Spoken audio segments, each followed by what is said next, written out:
On the night of August 13th, 1848, the bells of Beaufort fell silent. Not because of a storm, not because the church collapsed, but because no one was left to ring them. People still whisper that something moved through the judge's manor that night, something ancient, deliberate, and unseen. When the servants disappeared, the town called it rebellion. When the judge and his 5 sons vanished, they called it vengeance. No record of that night survived, except for fragments of burned letters found decades later in the parish vault. The town never spoke of it again, but the land remembers. In 1848, Beaufort, South Carolina, was a town built on obedience. The courthouse stood like a cathedral, and Judge Alastair Bowman presided like a priest of order. He governed not only the law, but the rhythm of silence itself. Those who crossed him vanished into the marshes or into the barns, where the cries of punishment dissolved into the night air. Among the enslaved was one man named Moses, tall, composed, and watchful. His silence unsettled everyone, even the judge, because in Beaufort, silence was not absence. It was a warning. Weeks before that fateful night, strange signs began appearing in the judge's garden. Birds struck the windows. The fountain water turned dark. A cross shape surfaced in the bark of an old magnolia. The judge's youngest son, Elias, complained of a whisper in his sleep, saying the voice told him, "The law is blind, but the ground sees everything." The townsfolk dismissed it as fever. The judge did not. He assembled every enslaved worker in the yard and demanded an oath of silence. All obeyed, except Moses. He simply looked up, and from that moment on, nothing in Beaufort felt still again. After the oath in the yard, Beaufort changed. The air thickened. The cicadas stopped singing. Even the dogs refused to bark. People said the judge's land had gone hollow. The fields grew fast, but yielded nothing. The workers obeyed, but their faces turned expressionless, as if waiting for something no one dared name.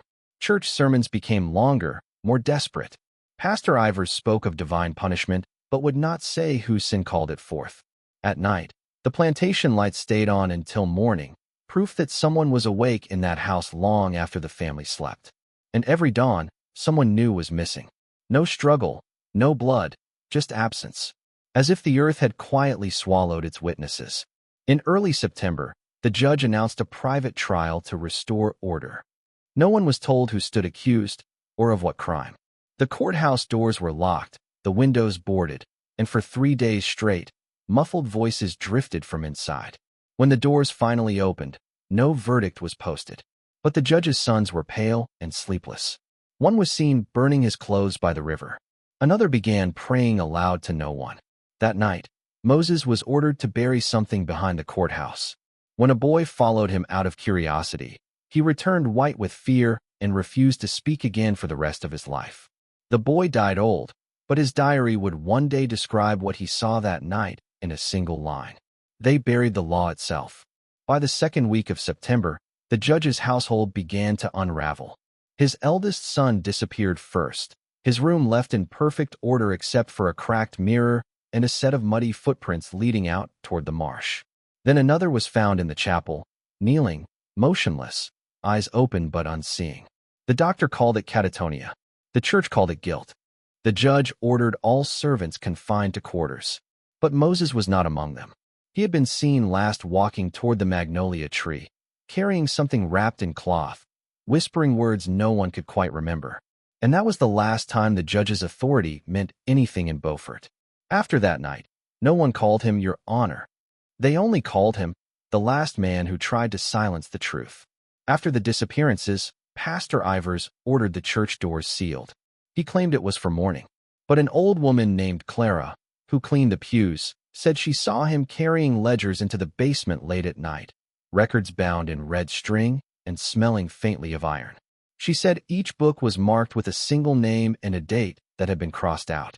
When she tried to read one, the pastor took her hands and whispered, "Some things are not meant for daylight." Days later, Clara left Beaufort without a word.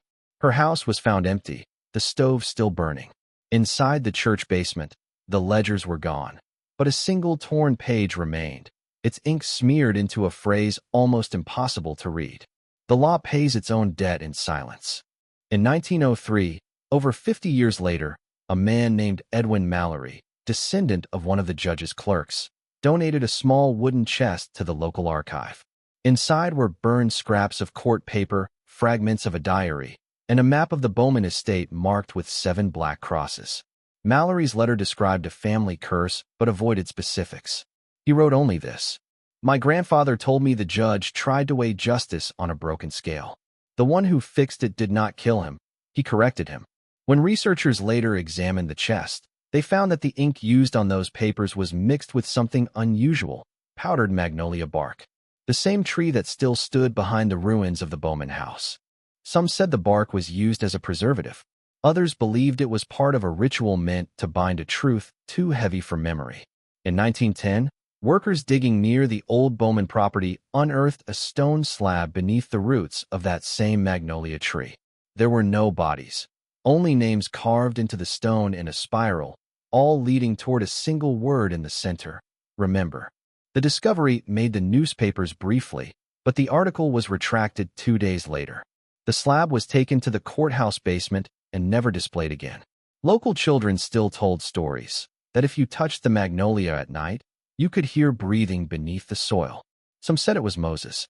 Others said it was the judge, still waiting for a verdict that would never come. Whatever the truth, Beaufort began to forget again. And forgetting, for that town, was the only way to survive. In the spring of 1931, a northern historian named Dr. Lillian Haver arrived in Beaufort. She came to write a paper on Reconstruction-era law, but found the town curiously unwilling to discuss anything before 1850. Whenever she mentioned the Bowman estate, conversation stopped.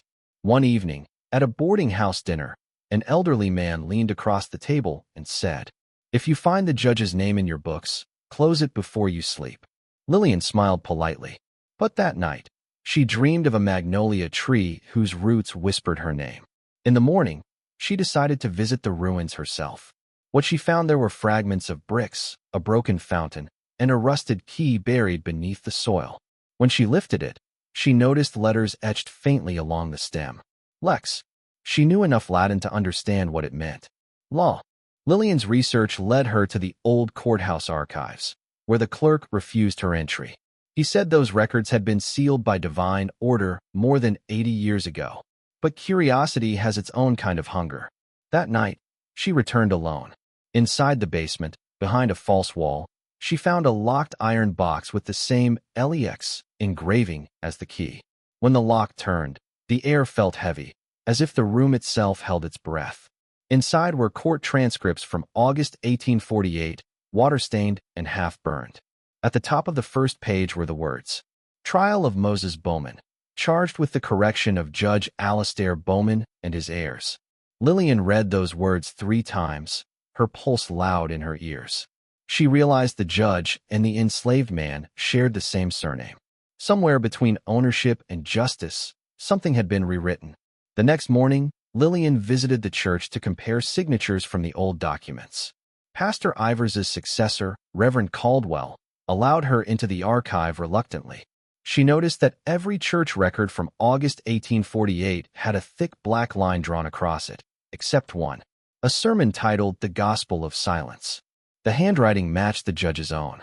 It wasn't a sermon. It was a confession written in the language of Scripture, describing how a man named Moses had silenced corruption without blood. No details followed, only this line at the end: "He made us remember what we buried in others." Lillian copied the text into her notebook. But when she returned to her lodging that night, the original sermon was gone from the church, and the reverend would not speak to her again. 2 weeks after her visit to the church, Lillian received an unmarked envelope at her boarding house. Inside were 3 letters, their paper yellowed and brittle. The handwriting belonged to Judge Bowman's wife, Margaret. The first letter spoke of sleepless nights and a justice more honest than prayer. The second described her husband's growing fear of his own courtroom, where he claimed to hear footsteps following him from case to case. But the third letter chilled Lillian most. It reads simply, "The one you call servant carries the mark of the divine. He has shown my sons what it means to face their reflection, and I no longer know whether to weep or rejoice." The letters ended with a line that had been crossed out again and again, but the ink still bled through. Moses did not kill them. He returned what they took. Lillian sat for hours, staring at the words. Whatever had happened in 1848, it wasn't a rebellion. It was a reckoning. As Lillian's research deepened, Beaufort began to turn against her. Storekeepers stopped serving her. Her landlady asked her to leave for her own safety. In the library, she found entire pages cut from historical ledgers. When she asked about them, the librarian simply said, they were removed to preserve peace. That night, she found the mark LEX scratched into her window pane from the outside. No one had entered her room. She began to understand what Moses had done, not violence, but exposure. He had forced the judge's family to see their truth, their guilt, and their inheritance of cruelty. The town had built its silence upon that act, layer upon layer, until forgetting became law itself. And now, by digging too deep, Lillian had disturbed the foundation of that silence. On her final day in Beaufort, Lillian was summoned to the courthouse by an unsigned note. You've seen enough. Come alone. Inside, she found Reverend Caldwell waiting beside the sealed iron vault. He told her the judge's house had not been destroyed by fire, as records claimed. It had been deliberately sealed by townsmen who feared the truth would spread. Then he handed her a small journal bound in leather.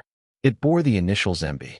Inside, in careful handwriting, were the words, I was born a servant, but the law made me a shadow. The judge believed he owned me. He did not know he had already become mine. For every cruelty he passed down, I returned silence. For every wound, reflection. The Lord did not need blood, he needed memory. Caldwell said, he never left. He only waits for us to remember. And when Lillian looked up, the Reverend was gone. Only the journal remained. Lillian left Beaufort at dawn, the magnolia trees blurring past the train window like watchful sentinels. She carried only one suitcase, and the leather-bound journal of Moses Bowman. For the first 100 miles, she couldn't open it again. Every time she tried, her reflection in the glass seemed to move slightly out of sync, like someone else watching from behind her eyes. In Charleston, she mailed copies of the journal's pages to her university, intending to study them later. But when she arrived back in Boston, the package never came. The postal records simply listed the item as lost in transit. That night, she heard footsteps in the hallway outside her apartment, steady, patient, and measured, like someone pacing a courtroom floor. When she opened the door, there was no one there. Only a faint scent of magnolia. Determined to protect what she'd found, Lillian decided to rewrite the story from memory. But every time she reached the part about the correction, her ink faded into the page as if absorbed. She tried again and again, until her desk was covered in blank sheets. In frustration, she tossed one into the fire. The paper curled, darkened, but did not burn. Instead, faint words appeared in the smoke. To remember is to return. That night, she dreamed of the courthouse. It was empty, but every pew held a mirror. And in each mirror, she saw a face, Judge Bowman, his sons, the Reverend, the clerk, even herself, each whispering the same phrase. The law must see itself. She woke with the taste of iron in her mouth and the journal open beside her, though she had locked it away. 3 months later, a package arrived at her university office with no sender. Inside was a single item, one of the red-string ledgers Pastor Ivers had once hidden. The paper was stiff with age, but the writing was clear. It wasn't a record of trials, it was a ledger of silence. Each name corresponded to a year, and beside every one was a brief note. Corrected. The last entry was dated 1931. Next to it, L. Haver. Lillian stared at the page, the ink still wet. Someone, or something, had added her name long after the book was written. She closed the ledger and whispered, I didn't die here. But the walls of her office seemed to hum in reply, as if correcting her. Beaufort had not needed to claim her body, only her memory. Years passed, and Beaufort changed its face. The courthouse was turned into a museum, the church repainted, the judge's land sold to developers who built quiet homes where no children played. Tourists came and went, taking photographs of the magnolia tree without knowing its name. But every few years, something strange happened. A visitor would disappear from the registry, just a name removed, an empty line where someone had once signed. Locals said the town remembers those who ask too much. In the county archive, one glass case holds a display titled The Lost Records of 1848. The case is empty. A small plaque beneath it reads, documents restricted by federal order. At night, if you walk past the old courthouse, the air feels heavier. Windows reflect faces that aren't there. And if you listen closely, the silence itself seems to breathe. In her final years, Lillian Haver lived quietly, refusing interviews. She never published her Beaufort research. When she died in 1949, her students found one note pinned inside her journal. Truth does not disappear. It waits for silence to forget. They donated her papers to the university archive. Among them was the old red ledger, sealed and unmarked. Archivists cataloged it without opening it. Years later, when the collection was digitized, one curious intern clicked on the folder marked Beaufort, 1848. The screen went black for several seconds before a line of text appeared on its own. To remember is to return. The system crashed soon after. No backup was ever found. Today, Beaufort remains peaceful. Tour guides speak of architecture, of beauty, of charm. But no one mentions the judge, or the tree, or the man called Moses. Because everyone in Beaufort knows. The past is not gone. It is simply waiting for you to remember it.